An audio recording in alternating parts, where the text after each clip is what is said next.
Say that it's going to stream. So, all right. Okay. Hello, Erica. Welcome to On the Front Burner. How are you? I'm doing well, thank you. Awesome, awesome. So tell everyone who you are and where you're based. Um, I'm Erica Riggio, and I am based out of South Hyattsville near the Sohai Design District, Awesome.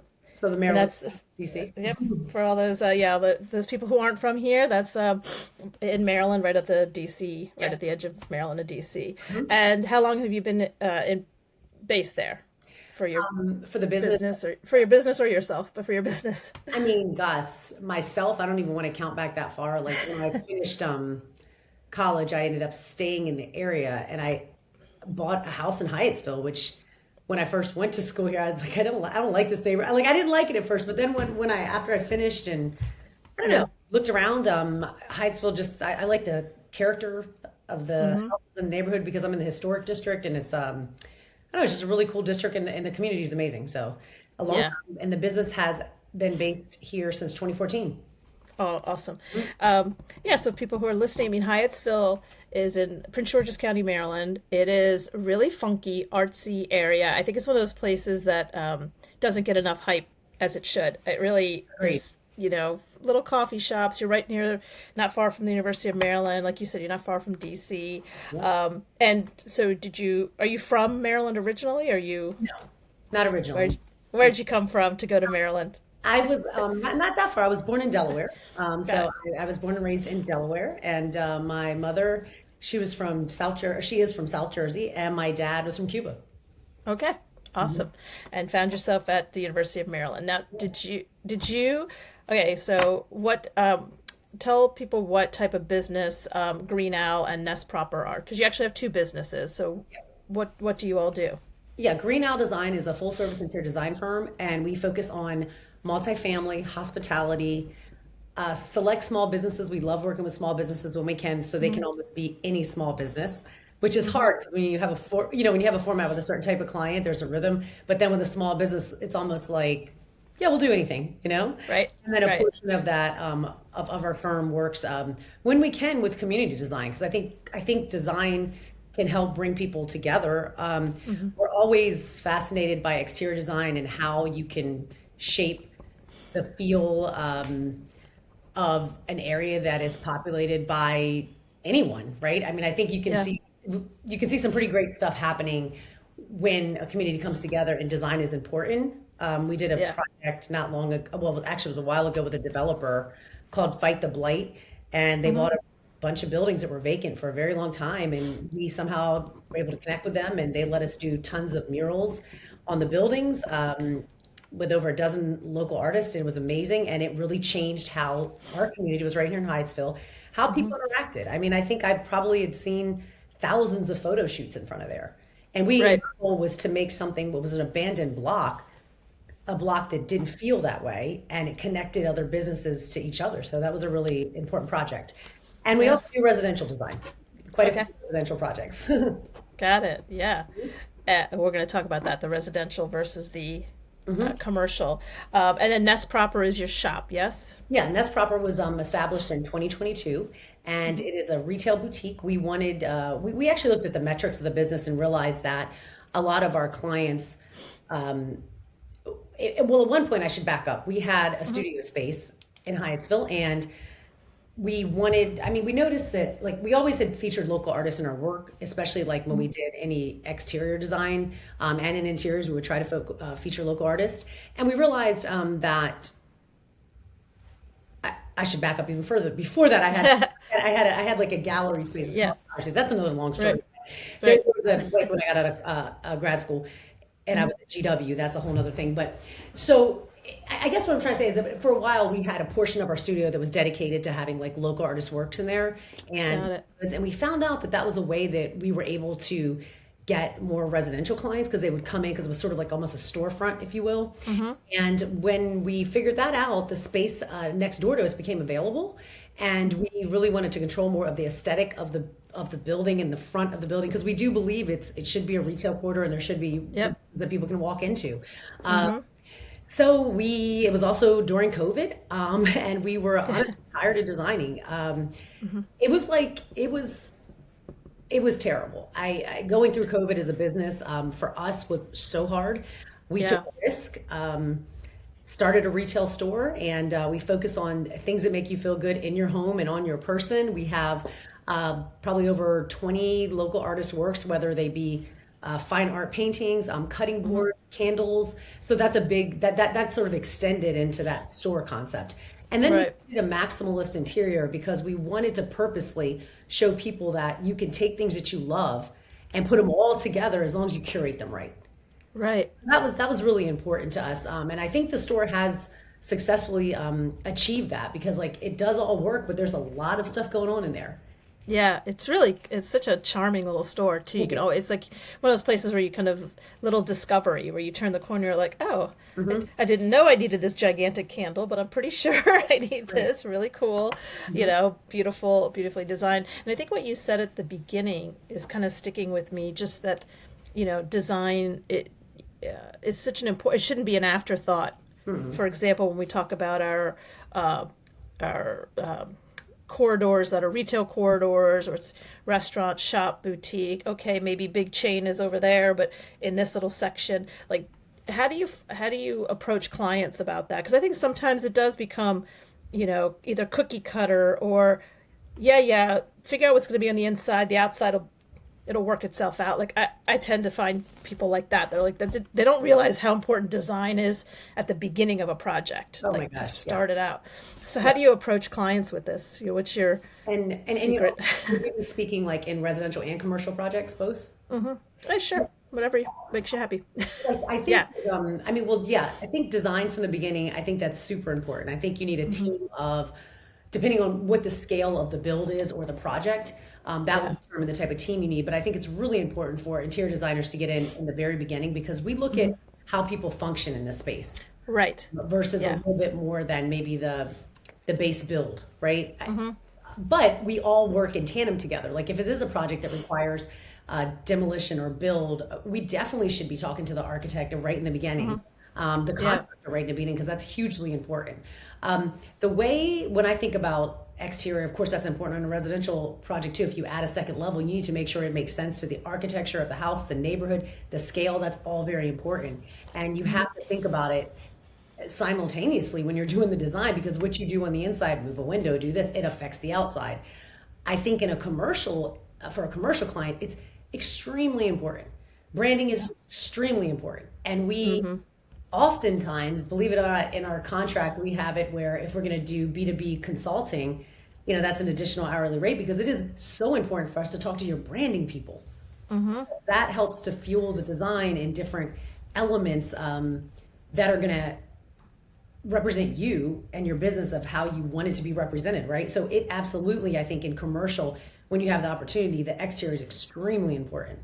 Yes, definitely. And I think too what you say about y- y- being connected to the brand people is that, you know, so often, right, we're finding out about a place online or, on the website, on the social media, and it looks one way, and then you walk into the business and you're like, that's not it's not quite the same. Or the opposite. It's like this place is so beautifully done, and then, the other marketing efforts are kind of not great. And I think that when those things connect, I think a customer feels comfortable. They walk in, they're like, "Oh, this is the place that I sort of expected it to be," Yeah. and that's I think it's so important. Do you find that it's easier with commercial or residential, or they both just have the same challenges, or is it one that you feel like is I don't know. yeah I mean, it's a good question. I think, I don't know if this is the right way to answer, but I think it boils down to money and time. yeah A lot of times, because like when you're dealing with a commercial client, timeline is extremely important, especially right if it's a business open to the public, or even if it's not open. I mean, like they've got to be up and set and ready to go so they can run their business. So depending on how much time and budget you have, it all matters. Um, right. the same with residential, but I think residential can be on a bit of a slower timeline because I Hmm. find that our commercial clients make decisions a lot quicker than our residential clients do. Got it. Yeah. Yeah. So dealing with one or two people is a little different than dealing with hierarchy of people. Hmm. So if we go, you said going way back. I'm going to take you way back. Okay. This is a very creative field. I think of you as a super creative person. Have you always been that way, even as a youngster? Did you think of yourself as creator, or did people say, "Oh, Erica's a really creative kid"? No, not No, really. no. I don't think so. I mean, my dad, he could draw really well. My dad had, creative ability. I think my mom has impeccable taste. I think I get my Yeah. taste from her. I always knew space was important to me. Mm-hmm. Because no matter growing up, no matter where we lived, and they weren't always the greatest places, because I mean, we didn't Mm-hmm. grow up with a lot of money. Mm-hmm. My mom always knew how to make it feel good. And that Yeah. really stuck with me, Yeah. because no matter how small the place was or what neighborhood you might be in, when Mm-hmm. I walked in, it felt good. And that, Yeah. I think, I mean, that's why part of my belief about good design should be accessible. Like, it just should be. And it's Yeah. tough when, I'm in I guess what you call quote unquote a luxury business. Like, it would be a luxury to hire a Mm-hmm. designer because I give you an extra level or layer of just an extra layer, right? If you hire a designer, I think in some ways it becomes very important when you do think about commercial or space or flow or occupancy of a building and how you fit them in. Like, yeah, we do very technical things too. But I think Right. growing up, I don't. I mean, I think when I was fairly creative, but I wouldn't consider I wasn't like this kid that was like D- yeah. I Sure. wasn't. I just knew that space mattered to me. Space Space mattered. And really, yeah. so, what was your major when you got to Maryland? English and language and lit. Aha. Okay. So I Hmm. say all of us humanities people, for people Yeah. who give humanities a tough. They think it's not great. I think you learn so much. You learn about learning. I think Yeah. that's part of it, and understanding the world. But Hmm. there is something really special about being able to create a space that feels good, because you can sense that too, right? When you go into a place where you're like, Oh, something's a little off. immediately. Yeah. And then Yeah. oftentimes when you go into one where it's not off, you don't really notice, but you're like, man, I feel good in here. It's not, Yes. it's just one of those things. It's So, not telling you must feel good. It's like yeah. something feels nice in here. So Hmm. yeah, a lot of times in my work, it's people will come to me for marketing help, but I may walk into their business and be like, "There's something else. Hmm. It's not marketing. There's something Yeah. else. The employees don't seem happy or Right. connected, or the space doesn't feel right, or I don't know what to do when I come in here," which is a big part of design. Is like, Yeah. where do I go? What do I do? So Anytime. there's Yeah. all of that working together is so Yeah. important. So that's interesting that your mom kind of created home Hmm. wherever she went. That's a skill too. I think that I see a lot of people on mostly on TikTok right now, younger folks like in like moving to their first apartments like New York City or DC, and really making it their own. Hmm. Whereas when I moved to New York City, it was like, yeah, I had furniture and artwork, but Yeah. never did I think to paint a wall. Never did I think that I should, because I'm not going to be there forever. I don't own it. But they're just like, I'm going to be here for a while. I want it to feel like home, and I think that's such a great way to live your life, is to say, I don't own this apartment, but I want to make it as cozy and Hmm. as me as possible. And I think that that's I kind of kicking myself now. I'm like, why didn't I do that? I just put furniture in, and I think now it's so much more accessible, right? With Instagram, with TikTok. I mean, when it's we were true. growing up, I mean, that wasn't, I mean, you get inspiration and things everywhere now. And Yeah. it's almost hard to, it's almost like odd if you don't do that now, right? Because Right. I mean, you can get peel and stick wallpaper. You can get, I mean, That's true. there's so many more products on the market. There's so Yeah. many more avenues and channels for inspiration, I think. Yeah. How do you, so, because sometimes things are, it's that tug of like trendy and right now Mhm. with what's going to last for a client, whether it's commercial or residential. How do you kind of strike that balance? Or what do you, because I'm sure they're coming to you with their Pinterest board going, I need this. Well, Yeah. back to like, the wonderful movie Devil Wears Prada, right? Yes. The scene Yep. where Meryl Streep just breaks it down and she's like about that blue sweater. You remember that scene where she talks about Yep. the blue sweater? I feel like, okay, so when people bring up Pinterest board or things like that, typically it's things that are trending because there's going to be color schemes that start to emerge, and then you're going to see all the major manufacturers go in with those color schemes, and you're going to have, like, for example, at one period it was grays, then now it's more warm earth tones, and then the major manufacturers start to adopt that, and then everything you see is going to start coming out in that colorway. And so it's not, I feel like people are very influenced with that, whether they know it or not. And then because those are all the options that start popping up, right? Right. I mean, for a lot of clients. So when they send a Pinterest board or anything like that, I'm like, yes, it's really attainable because all this is trending right now in terms of the color scheme. So it's pretty. I mean, it's not really difficult in that sense. But with when we design, I mean, we try. I never really look at a space and say, I look at the architecture of the space first, the bones of the space first. How does the light hit the space? I mean, obviously, what does the client want? Is there a certain purpose for this design? Like in commercial, you more have purpose-driven design. In residential, it's more like, I mean, it's purpose. It's important, but it's like it's different. It's like for that end user, and someone might have a specific type of taste, you know. Right. But I think I try to work more with just what makes sense with your existing conditions. For example, old homes tend to have red oak floors, and red oak floors have, when you stain them and even when you strip them all the way down, you know, there's going to be an undertone, like a warm undertone, isn't it? So I need to be aware of that with other things that I'm picking to go with it. So a lot of times it's looking at what's existing.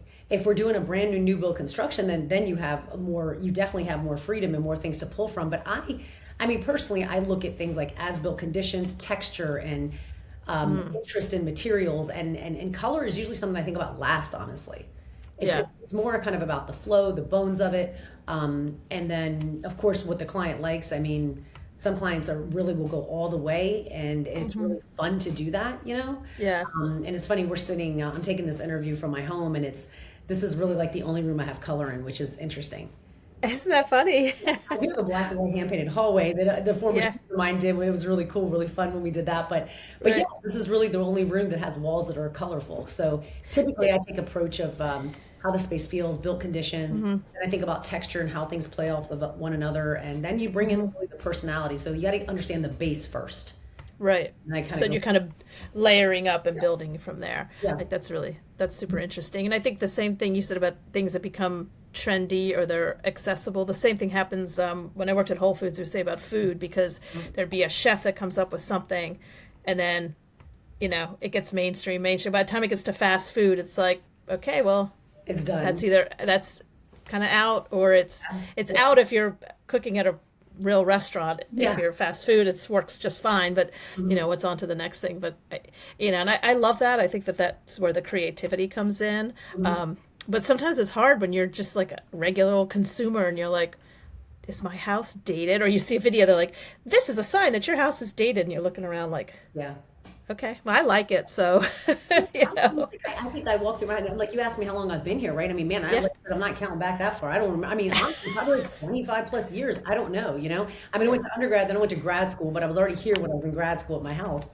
So Right. I had for like forever. And I will admit, like, there's some things that haven't changed since I designed it, and they just still work. So I Yeah. think, people say like, I hate the timeless design, like that word, but Right. I think when you respect the structure and you pay attention to your surroundings, exterior and interior, and you make a connection that makes sense, it works for quite some time. I feel like, Yeah. I don't know how to explain that, but it's like, I always say when folks buy a new house, I say sometimes like stay in it for like 6 months before you do anything. Yes. Feel for it. How does it speak to you? Because it will, you know? Yeah, definitely. I did the same thing. I didn't have a closet in my bedroom, and but after looking at a ton of houses in Silver Spring, and my dad was a carpenter, so he would be like, "We build you a closet." I'm like, "All right, sure." And then it was like maybe a year into it, I was like, "There's something I can do here," and it ended up becoming a big project, I'm so happy with it. But I was definitely like, let me stay. And I had lived in apartments for so long. It's like if you're going to move into something that's a different type of space, you got to stay there, get to know it, and it does. It tells you, And I'm the kind of person that I might just be sitting on the couch and go, you know what? I feel like that should go over there. And then I'm going to switch that over there. So that's how I Freshens it up, yeah. too, but it is Yeah. smart, Angela, to stay. I mean, it's good to, I say, let the space speak to you for a while. It really is, because then Yeah. you can see how you function in it and how you move in it and what activities you do in it. And when we Right. design, oftentimes we'll ask residential and commercial clients, what are your program requirements? What is it you need to do? Because design is very technical. I mean, I think that's why I like it. It uses the left and right side of your brain almost equally. Yeah. I also, you asked me before about about like being creative or knowing I wanted to Uh-huh. go into this, I knew that space was important to me. I knew I would move things around and do things of that like in my room. But Hmm. I think for me is I knew I got bored quickly. Ah, So interesting. being able to build and create something that is always different is Hmm. extremely it's a blessing. Like Yeah. I love that. So I think Right. that's another reason why design as a career spoke to me. I mean, it's really tough. It's a hard, Hmm. it's not easy. And running a business is a whole nother, that's a whole nother Yep. education. You can be a great designer, but you know, it's like, Eh, That is very true. That's what we're going to get into next. But yeah, before we do, at GW, by that point, you had decided to get into design when you yeah. left Prior to to go to that, grad school? yeah, Got it. I just knew that I mean, I just knew that I like always, it just interests me. I knew like working and building in spaces and how I felt in spaces. And I don't know, I just enjoyed it. Shows about Yeah. design, whatever. I mean, I loved it. Uh, And I said, you know, so I looked in Baltimore. I mean, I looked around to mhm. kind of see what kind of, because I mean, I had a bachelor's degree in English. I started a master's in English, just one course, and I was like, yeah, I'm not going to do this anymore. And I went to Baltimore, MICA, Maryland Institute Mm, College of Art, and awesome. they have a certificate program. I think there were three certificates you could get. I think I Hmm. completed like one and a half or two of them. And the Uh-huh. interim of, well, while I was applying at GW, because George Washington University had just taken over, I think it was Mount Vernon's Women's College at the time. Okay. And they turned that into, that was their main design campus. It's a great program. I mean, it's accredited and everything. It was a really strong program, and I got a fellowship to go there. So that's when I just stopped pursuing the certificate. So for the first Mm. semester, I got a fellowship, and then that was where it converted, and I ended up finishing and getting a master's in fine arts and design, and interior design. Oh, that's awesome. That's amazing. And okay, so let's flip to this is what I love to do. I'm into spaces, and now, you know, you decide to start your own business. And like you just said, that's one of the that's the what do you the part that people don't see, right? It's like you could be an awesome interior designer, you could be an awesome whatever architect, plumber. There's lots of jobs that you could be really good at, but not everyone can take that into creating their own business. So, how did that come about? Let's talk about So, running a business. Yeah, probably some ignorance, it Prob- helps. probably some arrogance, probably Uh-huh. some I don't know. Like I said, Yeah. I get bored quickly. Mm-hmm. Um, I can be hard headed. Mm-hmm. So I think I like to do things my way. Mm-hmm. And that is why I did that. And I probably looking back, I should have maybe waited slightly a little bit, honestly, just to learn more from like working with like more firms than I did. Mm-hmm. Because I started it very soon after graduating. Right. In 2008, I started Riggio Design Consultants, and then Mm-hmm. did that for several years, and then I met my business partner Angela prior to 2014, and then Got we it. we formed Green Owl together in 2014. So she and I had been working together probably a few years prior, but anyway, and I Mm-hmm. guess what 2008 2009, I started Riggio Design, and I mean, I just knew that I thought I could make more money like if I did it my way, and I thought there was a lot there's good money to be made and all of these things, and oh my goodness, how much I have learned.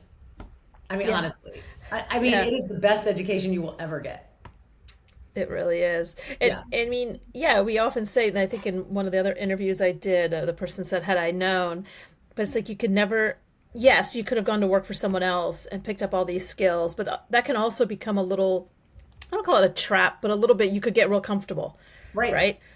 I'm getting a paycheck. Mm-hmm. I go to an office, I get to create some stuff. Of course, someone else is telling me what to do, which isn't great. So for somebody who gets bored easily, that job probably would not have worked out. You probably would have jumped Yeah. firm to firm or somehow because it would have been boring right Mm-hmm. away. So not knowing, sometimes it's better. I feel like sometimes I know too much and I'm like, oh, that's risky. Right. No, When really, in that, like, there's a little ignorance that's good sometimes, maybe, right? Like, you get into it and you're like, and depending on what type of personality type you are, I think you have to have a pretty thick skin. Um, definitely. but you'll figure it out. Like, I know Yeah. that about myself. I know what I do know is that I know how to work, and Yeah. the beauty of running a business is eventually I'm trying to build it so I don't have to work as much, right? The irony, Right. and that's where Yeah. I think that should be the goal of all business owners, because over time, I mean, you do what you do because you want to bring something, I hope, great to the world. You want to be able to provide a service or a product, and you go into business because you think you can fill a void, or there's a void to fill, right? But I think eventually, just like with any job, you retire at a certain age, you do all this. Well, you want to be able to do that in your business too, and Definitely. you really have to. That's something that really takes a long time, I think, to build up to. Sometimes, I mean, sometimes you can get these great Yeah. huge contracts in the beginning, but I think it's more so because we had one job that was a huge job, like maybe a few years after we started, but it's like knowing what to do prior is so valuable. Like I would say, like, you want things to end up running so you can step out of it ideally. In an ideal world, Right. well set up and run business is one that you can step away from and it'll still Yep. function. And that's a lot easier said than done, you know? I think systemizing things, talking to mentors, talking to people that know more than you, join groups, talk to other entrepreneurs, share information, be super open. I mean, those things are really important, and relationships are important. I mean, people and folks that you can call on that understand what you're going through, you know? Yep. And I mean, I just can't say enough how sharing information and experience shares is very valuable. And joining Yeah. certain groups and you got to make time for it because you really can get a lot out of it. Um, Yeah. because it can get lonely. Definitely. It can get very lonely. That's kind of the theme, that two things that you said that have been the theme of like everyone I talk to in independent business, everyone I interview on this, is it can be very lonely, and that having the systems in place is what helps. And some people don't like systems, and I totally get that. And often I'll come in and be like, let's create a system for this so it doesn't stress you out. So that that's like the well-oiled machine running behind while you're doing the thing that you're good at, which is either pitching clients or actually designing the space or whatever the thing is that you want to be doing. So it is very hard to do, but it's so critical. It's a hard balance, right? Because like there's some operational things and just system. You can also almost systemize anything, right? But you also have to bring money in. So there's like, you don't have a business if you don't have anybody paying you, right? So it's like, Right. there is this, like, and then sometimes that can get so imbalanced because you're like, oh my God, I'm so busy on this project. You might not have enough help at the time or whatever. And then everything else is like going by the wayside if it's not set up in a system. And I mean, I Right. still experience this today because look, with AI, that's changing everything. That is changing Yeah. how everybody works in a remarkable way. So Right. now it's like, okay, something new. But I will say, Right. if you do go into business, I would think one thing I can say at least, like for me, is you have to love learning because things are Yes. always like the like how to change a toilet might stay the same. For example, you said like a plumber that may stay the same, but there might be some new pieces and parts. That's right. So tech would be there, so you always have to learn, but there's always going to be different business tools and things and the way people do business, the way people accept payments, and like it's always to me continuously somewhere where I'm growing and learning, which I think Right. is great. So I could think you can almost apply that to any business, even though it might seem like it's not a business that has a lot of change. But I think that's also what, kind of you have to sort of put your ego in check, because I think a lot of people that are in those startup years, their idea is the best idea. They've had this idea, they're going to drive it home, which is great. Like, you need that drive. But if you're not open to, like you said, learning or talking to other people or being like, something isn't right, and you're just kind of trying to drive that thing through, it's never going to work, because something isn't right and you haven't opened up your mind to like, oh, there's another way. Is there something that happened maybe at the beginning of your business that you were like, well, that's inexperience, or that's a boneheaded thing I did? Or is there something that you look back on or you kind of laugh now, but then you were like, Yes, anything? I would Yeah. say we had a contract that we were in probably like our third year. We got like over $1 million project, made really good money off of it. But I mean, and paid ourselves, which I mean, I think that's something you got to strive for, is paying yourself, right? For We sure. did. Yep. That year we were able to, like, that's when we converted to an S corp because Yep. I was like, well, I'm not paying that much in taxes. I mean, you gotta, like, I mean, you learn these things and you're gonna learn. You don't want to pay that much if you can Right. put it a different way because it's legal, it's legit. You can write a Yeah. salary and have draws, and that's not taxed the Right. same way. So, I mean, yeah, we made good money one year. Like it was, and I think personally, I think I did the right thing with the money. But in the business, I mean, had I known what I know now, oh my God, I mean, I would have A, had a savings, B, I would have hired, I would have gotten myself out of doing a lot of stuff. I would have hired a Right. branding consultant. I would have hired someone to, I would have hired someone to do the website. I would have hired people to take certain tasks off of me so I can do what I do better Yep. or do what I do best, That's right? And it's and then making sure that God financially, what a crisis we had as over the past few years, we our financial person just kind of ghosted us. We worked with them for like 7 years, had all our information. So like things can happen at any point in business, right? And then we went through the ring of a couple people that were really just bad players. So I think at a very young place in your business, finding the professionals that are like, and you got to ask around. You got to ask around and ask people if you work with them and interview them just like you'd be interviewing for a job. Because I yep. think having certain professionals like the right accountant, the right attorney, have that stuff like, had I know, like I said, if I would have known more then, I would have made sure I had all like the attorney, the accountant, like all these people would have been very vetted and I would have invested in that because it can go real south real quick if you don't have a good financial person. That's That's like, totally. I mean, so Yeah. I would have just invested money and different amounts of money in different places. Yeah, I think that's such a great lesson for people too because I had the same thing. First was with a bookkeeper who I tell this story I think on every one of these, but I ran into a bookkeeper person through a networking and she's like, "Who's reconciling your books at the end of the month?" I'm like, "Oh, I am," and she was like, "Are you? Or are you using a spreadsheet?" I was like, "I mean, you know," and she's like, "Do you have a QuickBooks account?" I'm like, "I'm working on that." And that was like one of the first people I hired was a bookkeeper. I wasn't making a ton of money, but it was like, one, that's not my skill set.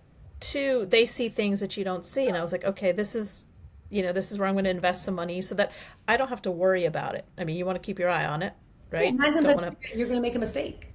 totally, Not what you do. totally. You know what I mean? So it's like, I mean, no, it's so smart that you did that. Yeah, Because oh my God, when your books get screwed, like it just is tough. It's tough because yeah, God forbid something didn't get filed right. You might have right. known it wasn't filed. Now you owe 700 in fees that you didn't know about. I mean, it's really, it's super important to think Yeah. about And that, what key players you need in a business to have it function right. You do what you do as a art, as a profession, as your skill, but there's so many other people involved or that should be involved, right? Because there's so yeah. many things that a business has to be accountable for, and we are not experts in all of them.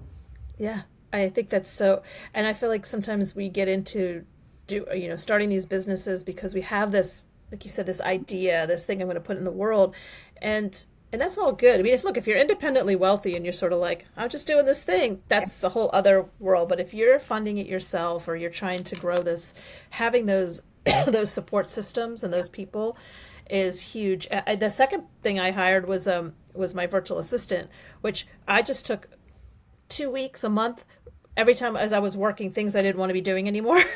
I That's do great. not want to create invoices at the end of the month. I don't want it. And I created the job description. I was like, this is the kind of person that I need for this small business that I have. Yeah. It's not right for other people, but this is the kind of service that I need that would help me, Mhm. do other things that'll grow the business. But it's so hard because when you're not making a lot of money, you're like, I got to hoard it, but it's Thing. it's just But kicking you in the butt. I mean, our business went through COVID. We lost 70% of our revenue. Right. That was insane because Yeah. multifamily was a large client for us, and multifamily at the time, people weren't made. We did a lot more like renovations versus new build, even though we've done new builds, and that whole market, like unless you were under construction actively, good luck getting permits if you needed that. Like everybody, they were switching to online. Nobody knew what they were doing. Every contractor was booked. Materials went sky high. I mean, it was a disaster. I remember at the beginning of COVID, we were working on a new build multifamily because we have that certification in Maryland, the CBDB MB cert. So sometimes that's helpful, like new build projects if they're looking for a certified designer. And I mean, just we had about $10,000 worth of furnishings. They just shut their doors and went out of business. I mean, it was like I mean, the money was gone, everything was gone. Thankfully, the client was understanding, but it's Yeah. like it literally shook everything. And Right. we somehow maintained to keep like employees, but it was at a cost to us. And there are times where I was like, we really need this. And now that I know more in business, right? Because COVID was like, it wasn't 15 years ago, right? I mean, it wasn't like then I knew No. business at the time COVID hit. Yeah. Because everything crumbled, I didn't have the cash to hire the additional help like you're saying that you need. So Yep. sometimes you get into that position, right? Yep. And it's really tough because there's a lot to do. But I think Yeah. starting, think about it in the very beginning. Like think about that you are going to need these people. Like in the beginning you might get by with a few things, kind of getting things up and running, but Hmm. it really saves a lot of headache later when you can do that. And if you can't afford it, it's tough because I went through it where we had to, like, everything just blew up, and Right. we had to Yeah. contain it ourselves. I mean, we knew enough at that point, but it was still really hard because I'm not a CPA, and I, Yeah. it wasn't easy. So we had to kind of pull together resources and just things like that to kind of get through that period. Yeah. And do you look back now at that COVID time and go, "Holy shit, we made it through"? Like, are you just like, do you? I sometimes just shock myself. I don't know if you shock yourself, or you're like, "Oh yeah, that's Yeah, we made it through, which is a good thing, but yeah, there was a lot. Some stuff happened personally too, like a little, like yeah, right during COVID, and it's just a period that I just wish I wish never had. I honestly, like, yeah." I'm be okay without that experience. I don't need that again. Oh, for sure. Just like everything slowed down, and you have to realize too, like, I think it all different depending if you were a man, woman, what age you were. There were a lot of factors that I look back on, like, this was a part of my life that wasn't supposed to feel like this. It wasn't supposed to be like this, and it was. And I mean, that could be for anybody, right? To reflect Yeah, and live through it. yeah, Think about children who got, like, not being able to go to school and socialize and all that was, I mean, it affected everyone, yeah, depending on your age or where you were in life. I mean, everybody's experience or how everyone was affected was different. But I mean, yeah, I'm glad I got through it. But I look back on it with no thanks. with this life, right? I was Yes, like, yeah, this didn't really need to happen. Like, yeah, and DC was shut down like way too long. I mean, it was just right. Yeah. other parts of the I, country weren't this. I mean, this was come on, man, it's too much. Yeah, I look back on it. Actually, it sort of pops up from time to time. Like I was at a coffee shop getting, they have the water cups kind of stacked, and they were all stuck together. And I was like, well, if I touch this one with this hand, now all those have to go in the trash, and this one's mine. I had a whole like meltdown just trying to get a cup because I was like, if anyone sees me put these back with my non-sanitized hands, and it's like, oh my God, it's now like in us to just I kind of know, and that's like be on this high alert. it is high Yeah, alert. That's right. It really is. I it's mean, really yeah, I cool. just, yeah, I wish it, I mean, I wish that didn't happen, obviously, Yeah. but No, of course. it Do did. you, We survived. when we said, owning a business can be lonely, does it help to have a business partner? Has that helped a bit in the I'm I in it alone? Yeah, because you Yeah. feel like you're not in it alone. You have someone else that's there sharing the struggle and who's there to help you problem solve. And, so yeah, it's great to have a business partner. I mean, it's definitely not as lonely with a business partner, I would say. Yeah. Do you guys complement each other's skills, or do you have similar skills? How do you find that you work together? Because I think, again, some people think about bringing on a business partner and it can be a disaster. And for It's, other people, it's great. So it's another relationship to manage, really. it is another relationship to manage, and it can be Yeah. tough. It can be. I mean, there's pros and cons to it. I mean, there's clearly pros and cons. But I would say with Angela and I, where we balance the most is personality. I'm very different personality wise than she is, but I think that's like really good. Yeah. You Yeah. don't want two of me. So it's like, no, we balance each other very well. And she's also a great designer. I mean, Yeah. she's a great communicator.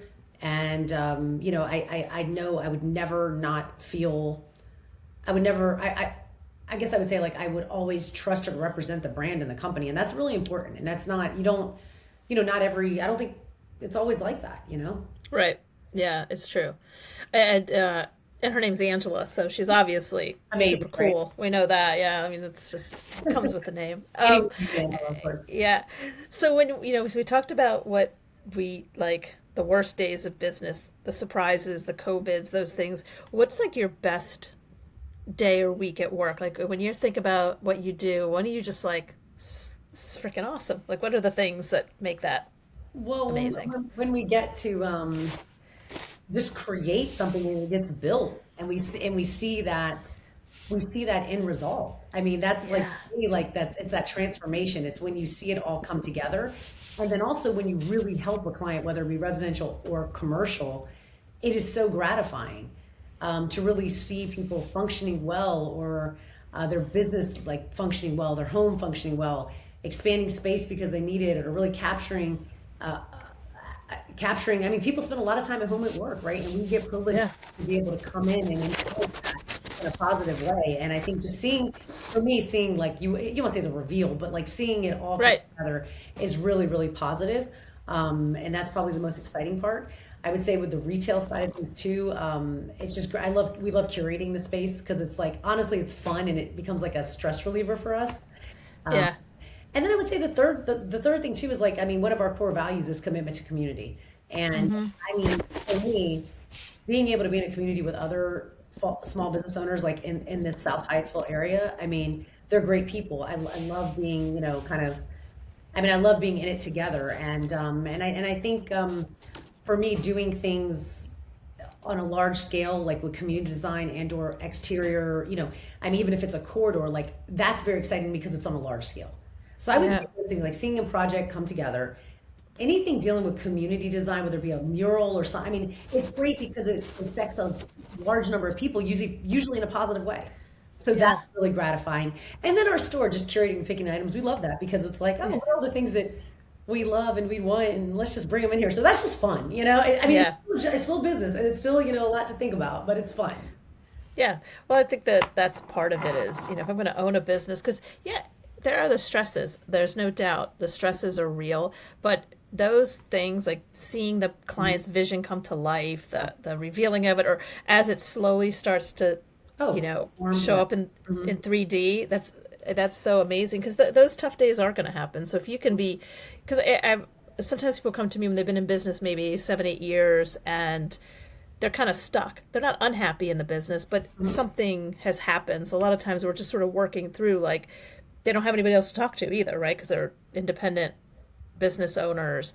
But that's usually the spot where they're just like, I still love it, but I'm not like it once was. And how do we get that little spark back into it, right? Well, So, what we did as like during COVID, I mean, we were just like, this sucks, right? So then we were like, well, the space came available. There's dollars out there. Let's start open the store. I mean, that was completely. I mean, we also felt the neighborhood had a void and it needed it. And again, commitment to community. I think good retail is. I mean, making a viable business corridor, but that's kind of, Angela, what we did. We got that. That was our answer. Open another business, right, which is crazy. right. We It did. is. It's crazy. And that's what kind of what it takes. You said uh, way back when you started before 2014, ignorance and arrogance combined.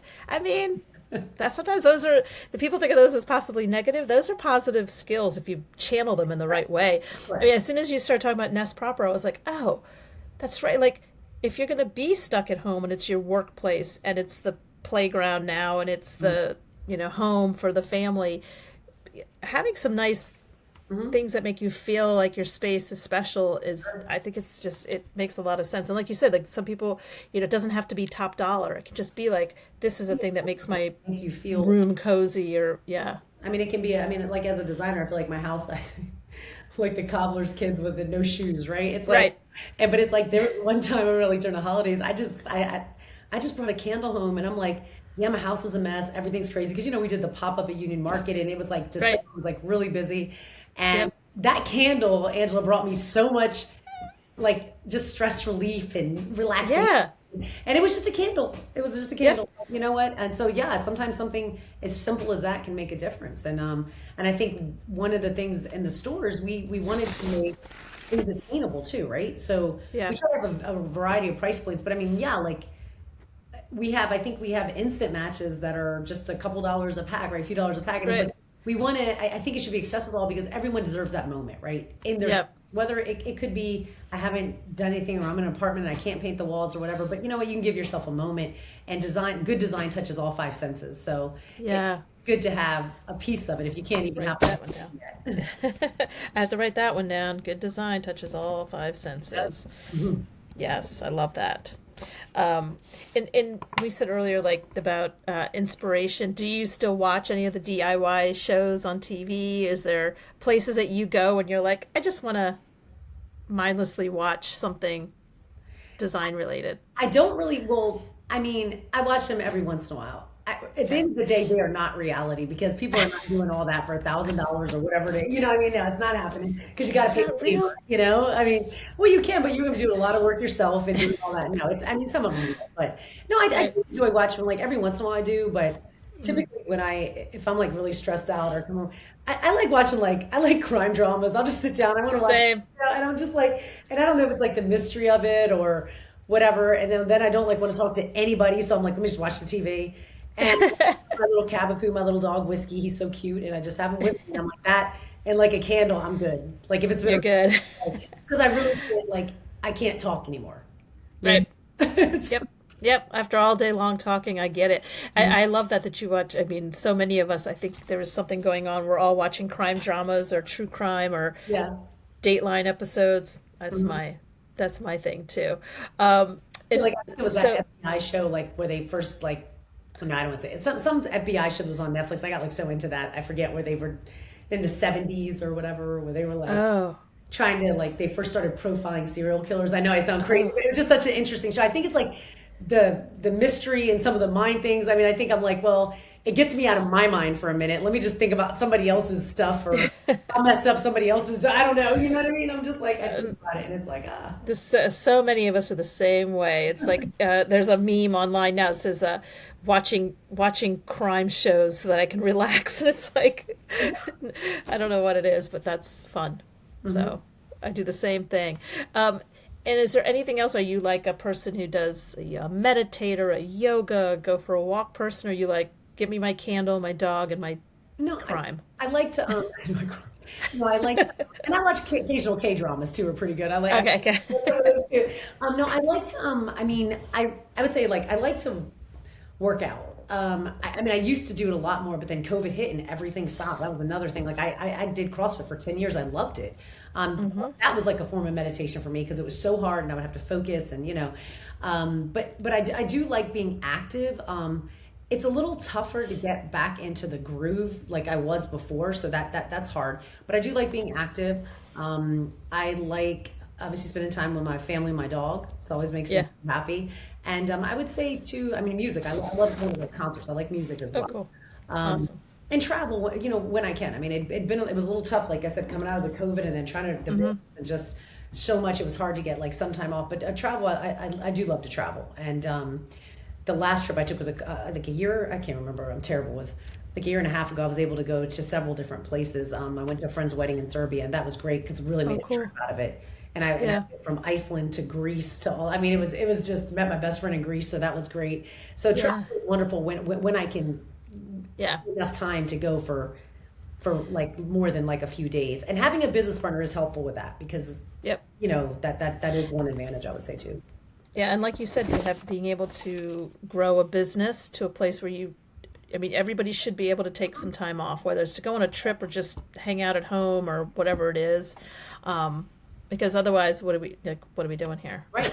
Yeah. You know? You want to live. And Yeah. I get tons of inspiration traveling. I mean, I'm constantly taking photos of spaces. My partner makes fun of me. He said that I walk into restaurants and I'll walk to the back and come back to the front like I'm going to buy it. He's like, you're looking around, you're walking around. I'm like, well, I want to see what's going on here. I want to see, that I was at a place that I'm now obsessed with down at the beach because they renovated an really old restaurant. And, locals are like, what are they going to do with it? It's going to be terrible. And I feel like they did such a nice job of like honoring what was there, Hmm. bringing it into modern times. And I'm like, I could sit in there all day because I'm like, they paid attention to what it once was, Hmm. and yet it feels modern and fresh. And I love that. Yeah. I don't know how to do it, but I'm pretty good at communicating my vision. So if I owned a place like that, I would definitely be able to call you and be like, all right, Erica, here's what I'm This thinking. is what I need to do. Go Yeah. to town. I like So that too. I, I think, yeah, when I yeah, travel too, I mean, going into some of the spaces that it's very, it's really important. I mean, I think as a designer, I do think, I mean, getting exposed to things and seeing things and travel, it's really important. I mean, it's yeah, what I mean, there's so much, I mean, you can see a lot online. We talked about TikTok, Instagram. I mean, you can, I mean, it just opened up the world, right, to a different way. But physically going there and touching it, seeing it, feeling it, and being there, there's nothing like that. all those senses getting Yeah, that's activated. right. That exactly. Yeah. Hmm. Definitely. Awesome. And any big projects coming up that you're allowed to talk about? Any recent ones that you want to tell people to go Um, check out? Anything? well, I would say, let's see. We are working on something right now on the Okay. retail side. So I'm not, I can't think too much about it yet, but All hopefully, right. Tune in, everybody. We will yeah, hopefully make we'll, sure to announce it. Yeah. right, Awesome. when we do. So that could be a big, kind of a big change for the retail, which could be really cool. And on the design side, we are working on, there is a restaurant or a new bar in Adams Morgan that we're working on. It's going to be called Cool. Patina. So that's exciting. Permits are, uh, permitting, I think, is all done now. So the build will start. That's going to be exciting. And there is a really cool historic home in Mount Rainier, which is, like right up from Hyattsville, right up, right. That's literally right over the DC border. That's a really cool old home, and we're working with an amazing female developer who is like really got the historic preservation down and can go into these places and actually work with historic preservation to retain them, but revamp them and make them like, I mean, she's got so many cool projects. We're really excited about, like, one of them isn't, we're not kind of done with the negotiations on that one, but that one is going to be very It's cool. so cool. But this one Yeah. in particular, we're getting to do like 3 units in a place that is going to be rentals, but it's really awesome because there's really not anything else on the market like that. Like, it's not a big tall Yeah. high rise. It's not a garden style. This is a home that got converted that has a historic market attached to it. Oh, neat. Uses like an art space, but then it was converted into these 3 units, which it's just like there's not a lot of those around. So that's a lot of fun. Yeah. Yeah. That's really cool. Historic preservation's involved, so we have some parameters, and that's kind of nice to work in that. And so that I'm excited about that too. It goes back to learning new things too and being able to figure it out. Yeah, my house was built in the 1920s, and so it's like, again, I want to honor that, but certain things I'm just like, well, this is just not going to work. I like not having a closet in my bedroom. Was one of them. Yeah, I mean, and it doesn't. And sometimes, like, Yeah. I always say this, like, I always say you have to know the rules in order to break the rules. And I think that's where, like, working with like a seasoned designer or having a good architect, somebody on board, like, you can do a lot of things and it won't destroy.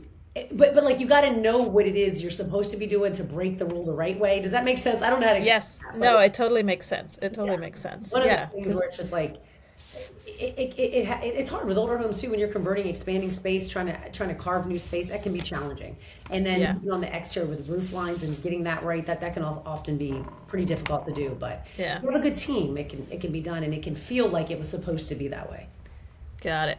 Awesome. Well, this is super fun. Any closing thoughts to give people other than come visit Nest Proper and Green Owl and Hyattsville and go to Vigilante and have a cup of coffee while you're there? And it's a very cool area. Yeah, What it's else? a lot of great businesses there.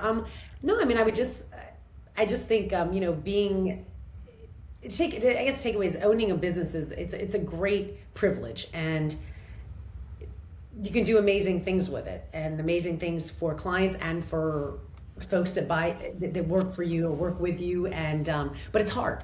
I would just say, like, not to be discouraged, but to continue to learn, continue to experience, share with folks, and know you're not in it alone. Like, it's not. There's someone else out there who has faced something similar, and it's so good to be part of a community. I'm part of an entrepreneurs group called Entrepreneurially, and it's just it's a great community. So, like, if there's ever a situation, they're all entrepreneurs, so we all understand. We don't have to have the same profession, right? Right. But we get to share. So I think continuing to learn community, it's very important. Agreed. Yeah, for sure. So, and if people want to find you, you guys are on Instagram. You have a website. I'll put all that in the commentary. Hopefully, if anyone's got projects, Yeah, I say Green Owl's a place to go. that's right. Very, and if not, just go into this shop and find some cool stuff. 'Cause Yeah. you guys have really, really great things there. Thank So, you. Thank you. It's a well, fun, thanks. it's a fun little shop. Yeah. Yeah, it is. Thanks for joining. Thank you, Angela. Don't between us, don't hang up. I'm just going to stop recording. I always say that just in case a person goes away. All right. Anybody who's watching, thanks for watching to the end, and all the information will be in the notes. All Thank right. you.